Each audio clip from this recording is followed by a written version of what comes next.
Hello guys, welcome back to my channel. So today we are going to discuss chapter number 2 of Advanced Calculus. So chapter का क्या name है हमारे पास derivative and mean value theorem. तो first exercise में हम सिर्फ derivative क्या होता है उसके बारे में सीखेंगे. Second exercise, third exercise, fourth exercise में हम थ्योरम सीखेंगे जो कि हमारे पास मीन वैल्यू थ्योरम. तो आप डेरिवेटिव ऑफन पढ़ के आ चुके हो कि डेरिवेटिव होता क्या है. तो यहाँ पे बेसिक हम दोबारा रिपीट करते हैं. डेरिवेबिलिटी ऑफ फंक्शन. डेरिवेबिलिटी से आपका मीनिंग क्या है, उसकी डेफिनेशन क्या है. अगर आपको कोई फंक्शन दिया जाता है f of x is equal to X square और फिर उसका डेरिवेटिव पूछता हो, फटाक से आंसर दे दोगे कि f of x is equal to 2x आ जाएगा. तो ये डेरिवेबिलिटी होती है, इसकी मेन डेफिनेशन क्या है.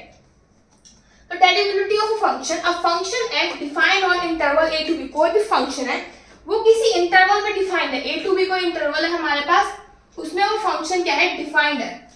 It is said to be derivable at c. उस फंक्शन के अंदर कोई पॉइंट c है जो उस इंटरवल को बिलोंग कर रहा है. मैं बोलूं कि उस पे वो डेरिवेबल है, उस पॉइंट पे वो डेरिवेबल है. उससे आप क्या समझते हैं, if limit h tends to 0 fc plus h minus fc by h exist.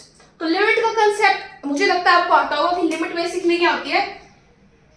कोई भी नंबर है मेरे पास a, लिमिट का मतलब होता है कि वो जो नंबर है, सपोज मैंने डाल दिया limit h tends to a. इसका मतलब जो h है वो इस a को अप्रोच कर रहा है या फिर टेंड कर रहा है. वो एग्जैक्टली इक्वल नहीं है. It is approaching. It can be either approach from left hand side और it can either approach from right hand side. किसी भी वे से उसको अप्रोच कर सकता है. For the sake of convenience हम फंक्शन के अंदर h को a पुट कर देते हैं कि exact suppose h a put करने पे कोई फंक्शन की वैल्यू आ रही है मेरे पास fa. इसका मतलब ये fa के इक्वल नहीं मींस फंक्शन भी fx को क्या कर रहा है, अप्रोच कर रहा है. सो एक हमारे पास लिमिट का concept. So limit h tends to 0 f of c plus h minus fc by h exist करना चाहिए. ये चीज आपको ध्यान रखनी है, फॉर्मूला है कि ये वाली चीज एग्जिस्ट करनी चाहिए. f of c plus h minus fc by h exist करना चाहिए. This limit is called derivative of f at c. इस लिमिट को हम बोलते हैं derivative of f at c and it is denoted by f dash c. इसको denote करते हैं हम f dash c से. नेक्स्ट हमारे पास डेरिवेटिव में दो कंडीशन आती है, लेफ्ट हैंड डेरिवेटिव और राइट हैंड डेरिवेटिव. जैसे हमारे पास लिमिट के अंदर आता है right hand limit, left hand limit. Similarly यहाँ पे लेफ्ट हैंड डेरिवेटिव और right hand derivative. So left hand derivative से आप क्या समझते हैं, limit h tend to 0 negative. 0 negative का ये मतलब नहीं कि 0 में से कुछ माइनस हो रहा है या फिर माइनस 0 ले रहे हो. इसका मीनिंग सिर्फ यही है कि ये लेफ्ट हैंड से अप्रोच कर रहा है. इसका वैल्यू हम पुट करेंगे फंक्शन के अंदर तो हम h को 0 ही लेंगे, ना कि 0 नेगेटिव लेंगे. f of c plus h minus fc by h. अगर ये वाला चीज एग्जिस्ट कर जाए तो उसका लेफ्ट हैंड डेरिवेटिव भी क्या कर जाता है, एग्जिस्ट कर जाता है. राइट हैंड डेरिवेटिव क्या होता है मेरे पास, limit h tends to 0 f of c plus h minus fc by h. यहाँ पे आगे limit h tends to 0. Positive का मीनिंग है कि वो राइट हैंड साइड से 0 को अप्रोच कर रहा है. अगर ये चीज एग्जिस्ट कर जाती है तो मेरा राइट हैंड डेरिवेटिव भी हम फाइंड कर सकते हैं. नेक्स्ट है हमारे पास डेरिवेबिलिटी इन इंटरवल. एक इंटरवल में डेरिवेबिलिटी का क्या मीनिंग है, a function f defined on a closed interval. पहले वो फंक्शन डिफाइन होना चाहिए क्लोज्ड इंटरवल में. It is said to be derivable in the closed interval. Function को हम डेरिवेटिव कब बोलेंगे, किसी इंटरवल में, if it is derivable at each point on the open interval a to b. Suppose ये पास कोई नंबर लाइन है, ये a है, ये b है. इस फंक्शन कोई फंक्शन है यहाँ पे f of x, उसको मैं डेरिवेबल का बोलूंगी इस क्लोज्ड इंटरवल में जब वो इस ओपन इंटरवल में तो डेरिवेबल हो जाए एक बार. अगर वो ओपन इंटरवल में डेरिवेबल है प्लस इन एक्सट्रीम पॉइंट्स पे भी वो डेरिवेबल हो जाए तो वो पूरे क्लोज्ड इंटरवल में डेरिवेबल माना जाएगा. सो ये यहाँ पे लिखा हुआ है, function f defined in a closed interval a to b is said to be derivable in the closed interval. उसको हम डेरिवेबल कब बोलेंगे, किसी भी क्लोज्ड इंटरवल में, if it is derivable at each point of the open interval. अगर वो हर पॉइंट में ओपन इंटरवल में डेरिवेबल हो and also derivable at a from right and also derivable at b from left. तो a से right से डेरिवेबल हो, b से लेफ्ट से, मतलब इन दोनों पॉइंट्स पे भी क्या होना चाहिए, वो डेरिवेबल होना चाहिए. सो नेक्स्ट हमारे पास टॉपिक आता है चेन रूल. चेन रूल क्या होता है कि मेरे पास एक चेन बनती है. कैसे बनती है, कोई फंक्शन है f y equal to fx, ठीक है, और x जो है वो फंक्शन है u का, फिर u फंक्शन है v का. तो इस टाइप से मेरे पास चेन बन रही है. तो मुझे अल्टीमेटली क्या फाइंड आउट करना है, derivative of y with respect to v find out करना है. तो एक चेन की फॉर्म में इसको कैसे समझेंगे हम देखिए. सपोज यहाँ पे मैं सिंपल मैं दो फंक्शंस की बात करती हूँ. y फंक्शन है u का, u फंक्शन है x का, और मुझे अल्टीमेटली मेनली क्या फाइंड आउट करना है, y और x में रिलेशन। सो मुझे यहाँ पे फाइंड आउट करना है dy बाय dx। सो यहाँ पर हम डायरेक्टली कैसे फाइंड आउट कर सकते हैं derivative of y with respect to x, हम इस टाइप से फाइंड आउट कर सकते हैं। देखो y है u का, u है x का, सो हम यहाँ पे क्या लिखेंगे, derivative of y with respect to u। y किसका फंक्शन है, u का, u किसका है, x का, तो derivative of u with respect to x। अगर हम ध्यान से देखें तो du से du कैंसिल हो जाएगा और हमें क्या मिल जाएगा, dy बाय dx। तो हम पहले y का u के रिस्पेक्ट में फाइंड आउट करेंगे, फिर u का x के रिस्पेक्ट में फाइंड आउट करेंगे। सो अब हम क्वेश्चन को इस टाइप से फाइंड आउट करेंगे का डेरिवेटिव, ना कि simple derivative. So let's see example based on. So example 1 आपको दे रखा है कि आपको डिफरेंशिएट करना है x² plus x raised to power 4 with respect to x। So हम लेट कर लेते हैं कि ये फंक्शन है y is equal to x² plus x की पावर 4। अभी हमने पढ़ा है कि y फंक्शन होना चाहिए u का, u किसका होना चाहिए, x का। सो हम लेट कर लेते हैं यहाँ पे x² प्लस x को u, तो यहाँ से बन जाएगा y is equal to u की पावर 4 और u आ चुका है x² प्लस x, मतलब u y फंक्शन है मेरे पास u का और u फॉर द फंक्शन है x का। सो मेरे पास एक चेन बन चुकी है। सो यहाँ से मैं dy बाय dx कैसे फाइंड आउट करूंगी, I will find out it by dy by du into du by dx। ये फॉर्मूला मैंने आपको भी बताया था। So dy by du find out करते हैं, तो y का derivative with respect to u क्या आ जाएगा, 4u cube, du by dx u का विद रिस्पेक्ट टू x ये आ जाएगा मेरे पास 2x प्लस 1। सो ये आपका आंसर आ चुका है dy by dx। This is your answer. Further आप क्या कर सकते हो, u को सारी चीज x में लिख सकते हो यहाँ पे, तो आप u को रिप्लेस कर सकते हो यहाँ पे x² plus x cube into 2x plus 1। सो आपका फाइनल आंसर आ जाएगा u को x में रिप्लेस करने के बाद। ठीक है, similarly next differentiate 3 plus 4x divided by 2 minus x का whole square with respect to x। तो यहाँ पे हम लेट कर लेते हैं कि y is equal to 3 plus 4x by 2 minus x का होल स्क्वायर। यहाँ पे मैं u को मान लेती हूँ 3 plus 4x by 2 minus x, से बन जाएगा y is equal to u square और u फंक्शन बन चुका है x का। सेम फॉर्मूला लगेगा, that is dy by dx is equal to dy by du into du by dx। So dy by du मेरे पास क्या आ जाएगा, 2u, इसका u के रिस्पेक्ट में और इसका x के रिस्पेक्ट में करते हैं, तो यहाँ पे लगेगा u बाय v मेथड, मतलब नीचे वाले का होल स्क्वायर, नीचे वाला एज इट इज, ऊपर वाले का derivative minus 3 plus 4x as it is, नीचे वाले का डेरिवेटिव। तो सिंपलीफाई कर लेते हैं, 2u divided by 2 minus x whole square, 4 2 8 minus 4x plus 3 plus 4x, तो 4x से 4x कैंसिल, ये आ जाएगा 8 9 11 दैट इज 22u बाय में 2 माइनस x का होल स्क्वायर। लास्ट में हम u को वापस x में रिप्लेस कर लेते हैं, तो u हमने लेट किया था ये, तो that is 22 by 2 minus x whole square into 3 plus 4x divided by 2 minus x। So ये आपका फाइनल आंसर है, that is dy by dx। So example number 3 we have to differentiate with respect to x। तो सेम procedure है हर question के लिए, हम लेट कर लेते हैं y is equal to under root of 1 plus x square, फिर मैं y चाहिए फंक्शन ऑफ u और u चाहिए फंक्शन ऑफ x। सो मैं यहाँ पे लेट कर लेती हूँ u is equal to 1 plus x square, so y बन जाएगा u की power half. So dy by dx का फॉर्मूला क्या रहेगा मेरे पास, dy by du into du by dx।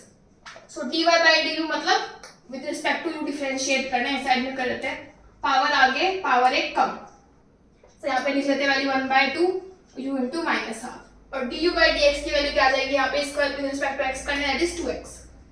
सो ये मिल जाएगा मुझे x u की पावर माइनस हाफ, और फाइनली हम क्या करते हैं u को x में चेंज कर लेते हैं, तो आ जाएगा 1 प्लस x स्क्वायर की पावर माइनस हाफ। इसको हम फर्दर लिख सकते हैं x divided by under root of 1 plus x square. So ये बस dy बाय dx की वैल्यू आ चुकी है। नेक्स्ट क्वेश्चन देखिए, आपको दे रखा है यहाँ पे 3 फंक्शन दे रखा है, तो यहाँ पे हम dy बाय dx कैसे फाइंड आउट करेंगे। यहाँ पे आपको दे रखा है y function of v function of u and u function of x। तो इसको कैसे फाइंड आउट करेंगे, देखिए यहाँ पे इसका भी फॉर्मूला है मेरे पास, dy बाय dx मुझे यहाँ से पहले की लास्ट में क्वेश्चन, तो मैं क्या करूंगी, पहले dy को विद रिस्पेक्ट टू v करूंगी, देन v को विद रिस्पेक्ट टू u करूंगी, इसे y को v के साथ, देन v को u के साथ, देन u को x के साथ। तो इसका मेरे पास ये फॉर्मूला है। तो फर्स्ट हम फाइंड आउट करते हैं dy बाय dv, ऐसे फाइंड आउट कर लेते हैं, dy बाय dv आ जाएगा मेरे पास 3v square plus 4v। Next मुझे चाहिए dy by du, dv by du मेरे पास आ जाएगा 3। नेक्स्ट है ये D U by D X हो जाएगा ना, फाइनली वैल्यू लिख देते हैं, यहाँ पे आ जाएगा d y by D x is equal to 3v square plus 4v into 3 into 9 that is 27 into 3v square plus 4v। Finally हमें आंसर सब x में ही होता है, तो पहले हम v को u में चेंज करते हैं, फिर u को फाइनली हम x में चेंज कर सकते हैं। से आ जाएगा 27 into 3v square, v square मतलब 3u प्लस 1 का whole square plus 4 into 3u plus 1, और u को हम चेंज कर सकते हैं 9x प्लस 1 में। से आ जाएगा 27 3 into 3 9x plus 1 plus 1 whole square plus 4 3 u की वैल्यू है 9x प्लस 1 प्लस 1। से आ जाएगा 27, यहाँ पे अगर हम सॉल्व करें आ जाएगा 3 प्लस को मल्टीप्लाई करेंगे 27x plus 4 whole square plus 4 9 27 plus x plus 4। तो फाइनली मेरा ये आंसर आ चुका है, यहाँ पर कुछ छोड़ सकते हो या फिर फर्दर सिंप्लीफाई करना चाहो तो वो भी कर सकते हो। फाइनली आपका आंसर x में चाहिए होता है, तो बस यहाँ पे यही था कि यहाँ पे 3 फंक्शंस आ चुके हैं, तो उसका भी हम चेन रूल से फाइंड आउट कर सकते हैं। So now these examples are similar, आप मेरे साथ साथ कर सकते हैं क्वेश्चंस को। तो next is y is equal to this and we have to find dy by dx। तो सेम रूल है, या तो डायरेक्ट भी फाइंड आउट कर सकते हो, आपको डेरिवेटिव फाइंड आउट करना है, लेकिन चेन रूल से आ जाए लिखा हुआ, आपको चेन रूल से ही फाइंड आउट करना है। तो यहाँ पर राइट कर लो u is equal to 1 minus x by 1 plus x। So हमारे पास y बन जाएगा u की पावर हाफ, तो y आ चुका है फंक्शन ऑफ u और u फंक्शन आ चुका है x का। सो मेरे पास फॉर्मूला क्या रहेगा, dy by dx is equal to dy by du into du by dx। So dy by du मेरे पास क्या आएगा, यहाँ से देखिए 1/2 u की power minus half, du by dx आ जाएगा मेरे पास 1 प्लस x का whole square 1 plus x as it is minus 1 minus of 1 minus x plus 1। So ये हमने फाइंड आउट किया u बाय v मेथड से आ चुका 1/2 u की वैल्यू पुट कर देते हैं यहाँ पे 1 minus x divide by 1 plus x की पावर माइनस हाफ। इसको सिंप्लीफाई करते आ जाएगा -1 minus x minus 1 plus x divided by 1 plus x whole square. So this cancel, से आ जाएगा -2 आ जाएगा -1 आ गया, और इसको रेसिप्रोकल कर देते थे, आ जाएगा 1 plus x divided by 1 minus x की पावर 1/2, और यहाँ पे मेरे पास 1 प्लस x का होल स्क्वायर। दिस इज -1, यहाँ पे हम सेपरेट कर देते power, so this is in दोनों को कंबाइन कर देते 2 माइनस 1/2 दैट इज 3/2। नीचे आ जाएगा 1 प्लस x की पावर 3/2 इंटू 1 माइनस x की पावर 1/2 इंटू -1। सो ये आपका आंसर है final. Similarly next question, differentiate this with respect to x। So again हम लेट कर लेते हैं y is equal to x plus under root of x square plus a square की power n। हम let कर लेते हैं यहाँ पे u is equal to x plus under root of x square plus a square. So यहाँ पे y बन जाएगा मेरे पास u की पावर n। सो यहाँ से फाइंड आउट कर सकते हैं dy बाय dx का formula that is dy by du into du by dx। So यहाँ से मेरे पास आ जाएगा dy by dx is equal to dy by du मतलब n u की power n minus 1, then u का विद रिस्पेक्ट टू x, इसका x के रिस्पेक्ट टू फाइंड आउट करते हैं, दैट इज फर्स्ट टर्म का 1, नेक्स्ट इज 1/2 इसका derivative 1/2 x square plus a square into 2x। Derivative होता है ना इसका अंडर रूट x का। से आ जाएगा n u की power n minus 1 into 1 plus x under root of x square plus a square. Finally हम u की वैल्यू पुट कर देते हैं, u की वैल्यू मेरे पास यहाँ पे क्या है x plus under root of x करते हैं, आ जाएगा n x plus under root of x square plus a square की पावर n माइनस 1, और यहाँ पे हम एलसीएम ले लेते हैं under root of x square plus a square plus x divided by under root of x square plus a square. So finally मिल जाएगा n under root of x square plus a square plus x, और ये ऊपर चला जाएगा तो power बन जाएगी -2। सो आ जाएगा x plus under root of x square plus a square, sorry देखो ये वाली पावर और ये वाली पावर कंबाइन होकर यहाँ पे पावर आ जाएगी n, और divided by under root of x square plus a square. So आपका फाइनल आंसर है। No example number 7। Example number 7 में आप इसको 3 फंक्शन में ब्रेक कर सकते हो अकॉर्डिंग टू योर बुक, या फिर आप एक फंक्शन में ब्रेक कर सकते हो, इस पूरे को यू मान सकते हो। सो अकॉर्डिंग टू बुक्स में क्या किया, y इज इक्वल टू, यहाँ पे इसने u को माना है 2x प्लस 3 का होल स्क्वायर प्लस 8। फर्दर इसने v को माना है 2x प्लस 3। ठीक है, तो यहाँ से मेरे पास u का बन जाएगा v स्क्वायर प्लस 8 और y बन जाएगा मेरे पास u का क्यूब, क्योंकि ये तो पूरा u ही था। तो अब फाइंड आउट करना है dy बाय dx। उसका फॉर्मूला क्या रहेगा, dy बाय du, फिर du किसका फंक्शन है v का, और फिर v किसका फंक्शन है x का। सो फर्स्ट फाइंड आउट करते हैं dy बाय du, मतलब y का with respect to u that is 3u square, du by dv मतलब इसका with respect to v that is 2v, and v with respect to x that is 2। तो आ जाएगा 2 to the 4 4 से 12 u square v। Finally हम u और v को किस में एक्सप्रेस करते हैं, x के अंदर। सो v को हम लिखेंगे यहाँ पे 2x प्लस 3 और u का स्क्वायर मतलब v स्क्वायर प्लस 8 का whole square that is 12 into 2x plus 3 v square, v की वैल्यू मेरे पास 2x प्लस 3, तो आ जाएगा 2x plus 3 whole square plus 8 का whole square. This is the final answer. So our next topic is sign of derivative. तो sign of derivative का use हमारे पास डार्क बॉक्स के अंदर होगा। तो यहाँ पे देखते हैं साइन ऑफ डेरिवेटिव होता क्या है। तो साइन ऑफ डेरिवेटिव के लिए पहले हम फंक्शन कंसीडर करते हैं। Let f be a function defined in any closed interval a to b, और वहां पे मेरे पास f डैश c एग्जिस्ट कर रहा है, और c जो है मेरा कोई पॉइंट है a से b के अंदर, c lies between closed interval a to b। अब यहाँ पे दो केसेस हो सकते हैं, या तो f डैश c 0 से बड़ा होगा या f डैश c 0 से छोटा होगा। तो हम केस 1 ले लेते हैं, when f dash c is greater than 0। अगर f dash c greater है 0 से, तो इसके अंदर मैं अगर कोई स्मॉल क्वांटिटी सब्ट्रैक्ट कर दूं जो कि है एप्सिलॉन, तो भी 0 से बड़ा होगा। सो यहाँ पे हम देखिए, अब हम f dash c minus epsilon is greater than 0। अब हम लेके चलते हैं कि limit x tends to c f of x minus f of c divided by x minus c। मैंने यहाँ पे ये लिया is equal to f dash c, मैं यहाँ पे लेके चलिए, और ये चीज जो है ये डेरिवेबिलिटी की डेफिनेशन होता है। मैं डेरिवेबिलिटी की डेफिनेशन में क्या पढ़ा था कि f of c plus h minus f of c divided by divided by h, ये पढ़ा था। अगर हम यहाँ पे x को c प्लस h से रिप्लेस कर दे तो हमें यही मिल जाएगा। इसका मतलब ये दोनों आपस में इक्वल है। So we have consider this. अब अगर हम इसको कंटिन्यूटी की डेफिनेशन में देखें कि मैंने कोई फंक्शन है उसके अंदर c पुट किया, मुझे ये मिल गया। So by definition of continuity हम क्या कह सकते हैं, by definition of continuity we can say that mode के अंदर हम लिखेंगे यहाँ पे f of x minus f of c divided by x minus c minus f dash c is less than epsilon whenever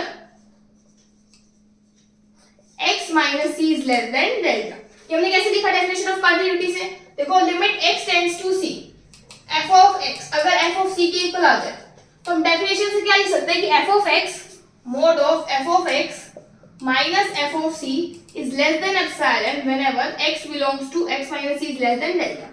से आपके पास फंक्शन की जगह क्या है f dash c। अब ये चीज को हम मोड ओपन कर सकते हैं। देखिए मोड ओपन करके हमारे पास क्या आएगा, f of x minus f of c divided by x minus c। जब हम मोड ओपन करेंगे तो यहाँ पे आ जाएगा माइनस एप्सिलॉन और यहाँ पे आ जाएगा plus epsilon minus f dash c। Mode open करना मैंने आपको कई बार सिखाया। अब यहाँ पे माइनस है तो तीनों साइड हम प्लस कर देते हैं f dash c, यहाँ से हट जाएगा और यहाँ पे आ जाएगा मेरे पास plus f dash c। Similarly यहाँ पे हम मोड खोलते हैं, आ जाएगा x minus c less than minus delta plus delta, तीनों जगह हम c ऐड कर दें तो ये आ जाएगा x बिलोंग कर रहा है मेरे पास c माइनस डेल्टा से c प्लस डेल्टा। तो ये भी मेरे पास आ चुका है। मुझे पता है कि f of c f dash c minus epsilon 0 से बड़ा है, इसका मतलब ये क्वांटिटी 0 से बड़ी है। तो यहाँ से हम क्या लिख सकते हैं कि f of x minus f of c divided by x minus c is greater than 0। ये चीज 0 से बड़ी है। और यहाँ पे एक चीज को मेंशन कर देना कि x जो है वो नॉट इक्वल टू c, अगर c के इक्वल होगा तो इंडिटरमिनेट फॉर्म बन जाएगी। तो ये चीज मेरे पास बड़ी है 0 से। अब हम यहाँ पे डिवाइड कर देते हैं इंटरवल, एक तो ले लेते हैं हम c माइनस डेल्टा से c और एक हम लेते हैं c से c प्लस डेल्टा। हमने ऐसा क्यों लिया क्योंकि c जो है वो इंक्लूडेड ही नहीं है। अब देखिए हम फर्दर क्या करेंगे इसके अंदर, अब हम चेक करेंगे कि डिनोमिनेटर और न्यूमरेटर किस टाइप से वेरी कर रहा है ताकि हमें ग्रेटर देन इक्वल टू 0 मिल जाए। अब देखिए फर्स्ट कंडीशन, जब हमारे पास x जो है ये कोई c माइनस डेल्टा है, ये c प्लस डेल्टा है और ये बीच में c, हमने इंटरवल ले लिया c माइनस डेल्टा से c और c से c प्लस डेल्टा। अब मैं ले रही हूँ c प्लस c से c प्लस डेल्टा। सी से सी प्लस डेल्टा देखिए तो x की वैल्यू जो है मेरे पास, यहाँ पे भी कोई x मान लो, यहाँ पे भी कोई x मान लो। अब ये जो x है ये c से बड़ा है, तो यहाँ पे जो नीचे वाली क्वांटिटी है वो पॉजिटिव है, तो ऊपर वाली क्वांटिटी भी क्या होगी, पॉजिटिव होगी। तो इसका हम यहाँ से लिख सकते हैं कि f of x minus f of c is greater than 0. From here we can write f of x is greater than fc. अगर हम इंटरवल ले c माइनस डेल्टा से c यहाँ पे ले, तो इस इंटरवल में जो है मेरे पास x छोटा है c से, जो c है ना ये वाली चीज, c जो है वो x जो है छोटा है c से, तो इसका मतलब ये चीज नेगेटिव है, नेगेटिव है तो ऊपर वाली चीज को भी नेगेटिव होना पड़ेगा ताकि पूरी क्वांटिटी ग्रेटर देन 0 हो जाए। इसका मतलब f of x minus f of c को क्या होना पड़ेगा, लेस देन 0। तो from here we can write f of x is less than fc। So मेरे पास यहाँ से दो कंडीशन आ चुकी है। सिमिलरली हम कंडीशन फाइंड आउट करेंगे when f dash c is less than 0।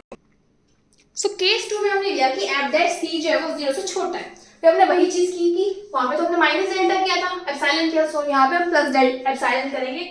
f dash c plus epsilon less than, अगर हम कोई स्मॉल क्वांटिटी ऐड भी कर दो तो वो तब भी लेस देन 0 ही रहेगा। तो फिर हमने दोबारा ये चीज देखी कि limit x tends to c f of x minus fc divided by x minus c is equal to f dash c। फिर हमने यहाँ पे मोड ले लिया बाय डेफिनेशन ऑफ कंटिन्यूटी, दोबारा हमने कंटिन्यूटी की डेफिनेशन अप्लाई की कि अगर कोई चीज इसको कोई भी चीज ये फंक्शन है इसके अंदर हम c डाल देते हैं f dash c मिल रहा है, so by this we can write that यहाँ पे ये भी आएगा minus f dash c is less than epsilon whenever x minus c is less than delta। So again भी अब मोड को खोला हमने, तो मोड को खोला तो ये चीज हमें मिल चुकी है बिल्कुल प्रीवियस स्टेप की तरह। सिमिलरली यहाँ पे जब हम मोड को खोलेंगे तो हमें मिल जाएगा c माइनस डेल्टा से c प्लस डेल्टा। अब हम देख रहे हैं कि f by c plus epsilon 0 से छोटा है, मतलब हम यहाँ से क्या लिख सकते हैं कि f of x minus f of c divided by x minus c is less than 0। ठीक है, अब हमें इस चीज को लेस देन 0 लाना है। अब हम लेके चलते हैं पहले इंटरवल c से c प्लस डेल्टा, c से c प्लस डेल्टा मैंने लेके चला इंटरवल।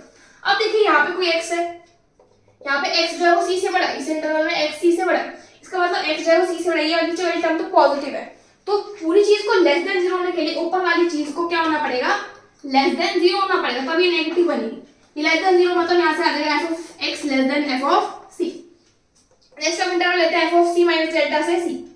अब यहाँ पे देखो नीचे वाली चीज जो है c माइनस डेल्टा से c, अगर हम बात करें यहाँ पे हमारे पास कोई भी जो x प्रेजेंट है वो ऑलरेडी नेगेटिव है, नेगेटिव प्रेजेंट है। अगर हम इस इंटरवल में बात करें x से, यहाँ पे जो है c जो है वो बड़ा है x से, बड़ा है ना x से c, तो यहाँ पे नीचे वाली चीज जो है ये नेगेटिव है, तो ऊपर वाली चीज को क्या होना पड़ेगा, पॉजिटिव होना पड़ेगा, तभी ये पूरी क्वांटिटी लेस देन 0 है। तो ऊपर वाली चीज को पॉजिटिव होने के लिए f of x minus f of c should be greater than 0। तो यहाँ पे मिल जाएगा f of x is greater then f of c। यहाँ पे आ चुका f of x greater than fc, यहाँ पे आ चुका f x less than fc। सो ये था हमारे पास साइन ऑफ डेरिवेटिव। अब हम करेंगे Darboux theorem. So next we have Darboux theorem. So Darboux theorem का प्रूफ हम सेपरेट लेक्चर में करेंगे, यहाँ पे सिर्फ इसकी स्टेटमेंट समझते हैं, फिर उसके बेसिस पे हम एग्जांपल्स करेंगे। तो डार्बॉक्स थ्योरम का प्रूफ तो हम बाद में डिस्कस करेंगे। इसके स्टेटमेंट देखते हैं। If a function defined on interval a to b is such that f is derivable on a to b, कोई फंक्शन है जो क्लोज इंटरवल में डिफाइंड है और जो फंक्शन है वो डेरिवेबल है किसी क्लोज इंटरवल में, और f डैश a और f डैश b मतलब a पुट करने पे और b पुट करने पे दोनों के हमारे पास अपोजिट साइंस है, तो हमें एक c मिलेगा a और b के बीच में such that f dash c क्या हो जाएगा हमारे पास 0। तो इसके बेसिस पे एग्जांपल नंबर 8 देखते हैं। If f is a differentiable in interval a to b such that f dash x is not equal to 0, x की कोई भी वैल्यू जिसके बीच में लाई करे उस पे फंक्शन का डेरिवेटिव 0 नहीं है, x बिलोंग कर रहा है a to b में, then f dash x retain the same sign whether it is positive or negative in a b, तो f dash x का सेम साइन रहेगा। तो हम यहाँ पे लेट कर देते हैं कि f dash x का सेम साइन नहीं है, let f dash x does not have same sign. Suppose इस इंटरवल में f डैश a का मेरे पास पॉजिटिव साइन है और f डैश b का मेरे पास क्या है, नेगेटिव साइन। ठीक है, सो between two negative sign f dash a यहाँ से लिख सकते हैं f dash a and f dash b are of opposite sign. तो यहाँ से मेरे पास f डैश और f डैश b के साइन कैसे हैं, अपोजिट साइन, अगर एफ डैश सी और एफ डैश बी के साइन अपोजिट है, सो बाय डार्बॉक्स थ्योरम यहाँ पे एक सी लाई करेगा such that f dash c क्या होगा 0, so you can write in bracket by Darboux theorem. ठीक है, सो एफ डैश सी मिलेगा, लेकिन हमको दे रखा है कि f dash x is not equal to 0, किसी भी वैल्यू पे 0 है ही नहीं, तो this is the contradiction to our given statement, this is contradiction. So our assumption is wrong कि इसके opposite sign होंगे, so it will have always the same sign whether it is positive or it is negative. So example number 9 देखते हैं, if f is derivable at a point c, then show that mod of f is also derivable at c provided f of c is not equal to 0. तो पहले हम f of c not equal to 0 पे check करते हैं कि mod of f derivable होगा या नहीं होगा। So अगर आपको दे रखा है f जो एक फंक्शन है वो एक डेरिवेबल है, तो डेरिवेबल जो है फंक्शन होता है वो ऑलवेज कंटिन्यूअस होता है, इसका मतलब डेरिवेबिलिटी क्या इंप्लाई करती है, कंटिन्यूटी। लेकिन इसका अपोजिट ट्रू नहीं होता कि कंटिन्यूटी डेरिवेबिलिटी अप्लाई हो भी सकता है, नहीं भी हो सकता, दैट इज, लेकिन डेरिवेबल फंक्शन हमेशा कंटीन्यूअस मिलेगा, सिर्फ डेरिवेबल फंक्शन तो वो कंटीन्यूअस भी होगा।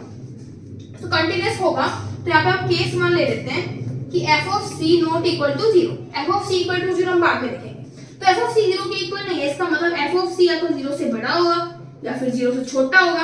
तो इस केस में मैंने इंटरवल ले लिया c माइनस डेल्टा 1 से c प्लस डेल्टा 1, इस केस में मैंने इंटरवल ले लिया c माइनस डेल्टा 2 से c प्लस डेल्टा 2।